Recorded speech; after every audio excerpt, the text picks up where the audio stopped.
কংগ্ৰেছৰ নমিনেশ্যন দিয়া যিদিনাখন লাষ্ট ডেট আছিলে আপোনালোকে দেখিব সেই দিনাখন ৰাজীৱ ভৱনত কেনেকৈ গোটেই গুৱাহাটীখনতে সমৰীয়া গৰৈমাৰী বৰপেটা ধুবুৰী খালি মিয়া মানুহে ভৰ্তি হৈ গ'ল। তেওঁলোকে কৈছে যে 700 মানুহে টিকট খুজিছে, লিষ্টখন প্ৰকাশ কৰক। আপোনালোকে দেখিব তাৰ ভিতৰত 600 অকল মিয়া। যোৱাকালি কংগ্ৰেছৰ হিন্দু ল'ৰাজনে মোক হোৱাটছআপ কৰিছে যে দাদা আমাক বচাওক, ৰাজীৱ ভৱনত আহিলে যেন কোনোবা এটা মছজিদতহে নামাজ পঢ়িব আহিছোঁ তেনেকুৱা লগা হৈছে। তেওঁলোকে সংখ্যাটো দিছে, নামখিনি প্ৰকাশ কৰা নাই।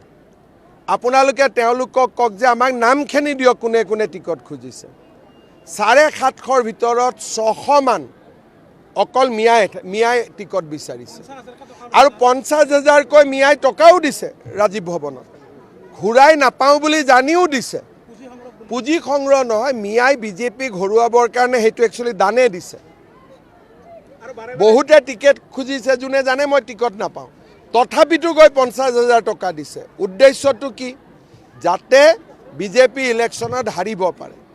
যোৱা কেইদিনমানত কংগ্ৰেছে জিলা সমিতিবিলাকক 2 লাখ 3 লাখকৈ টকা দিছে। ক'ৰ টকা দিছে? এই মিয়াবিলাকে দিয়া টকাবিলাকে বিতৰণ কৰি দিছে। গতিকে এইটো এটা সম্পূৰ্ণভাৱে মিয়াসকলে এইটো এটা জেহাদ বুলি লৈছে বিজেপিক হৰুৱাটো। নহ'লে গুৱাহাটীত সিদিনাখন মইতো দেখা পাই আছোঁ, মইতো টিভিত আচৰিত, একে জাপে যিমান মিয়া গুৱাহাটীত টিকেট খুজিব সোমাই গ'ল। তাৰমানে কংগ্ৰেছ যদি কিবা কাৰণত জিকে, ধৰি ল'লোঁ নিজিকে, ধৰি ল'লোঁ শপত গ্ৰহণৰ দিনাখন কিমান মিয়া গুৱাহাটীত সোমাই যাব আপোনালোকে চিন্তা কৰকচোন। অসমৰ ভৱিষ্যত কিমান অসুৰক্ষিত কৰি পেলাইছে। ময়ো আছিলোঁ, তেতিয়াও মুছলিম মানুহে টিকট খোজে, মিয়া মানুহে টিকট খোজে, আচৰিত নহয়। কিন্তু এনেকৈ মানুহ লৈ গুৱাহাটীত আহিব আগত ভয় কৰিছিলে, এতিয়াতো ভয় ভীত নোহোৱা কৰি দিলে। আমাৰ নেতাই পাকিস্তানী, গতিকে আমি কিয় বহি থাকিব লাগে? কংগ্ৰেছৰ নমিনেশ্যন দিয়া যিদিনাখন লাষ্ট ডেট আছিলে আপোনালোকে দেখিব সেই দিনাখন ৰাজীৱ ভৱনত কেনেকৈ গোটেই গুৱাহাটীখনতে সমৰীয়া গৰৈমাৰী বৰপেটা ধুবুৰী খালি মিয়া মানুহে ভৰ্তি হৈ গ'ল। তেওঁলোকে কৈছে যে 700 মানুহে টিকট খুজিছে, লিষ্টখন প্ৰকাশ কৰক। আপোনালোকে দেখিব তাৰ ভিতৰত 600 অকল মিয়া।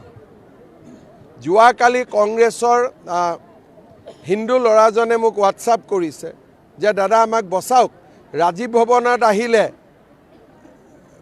যেন কোনোবা এটা মছজিদতহে নামাজ পঢ়িব আহিছোঁ তেনেকুৱা লগা হৈছে।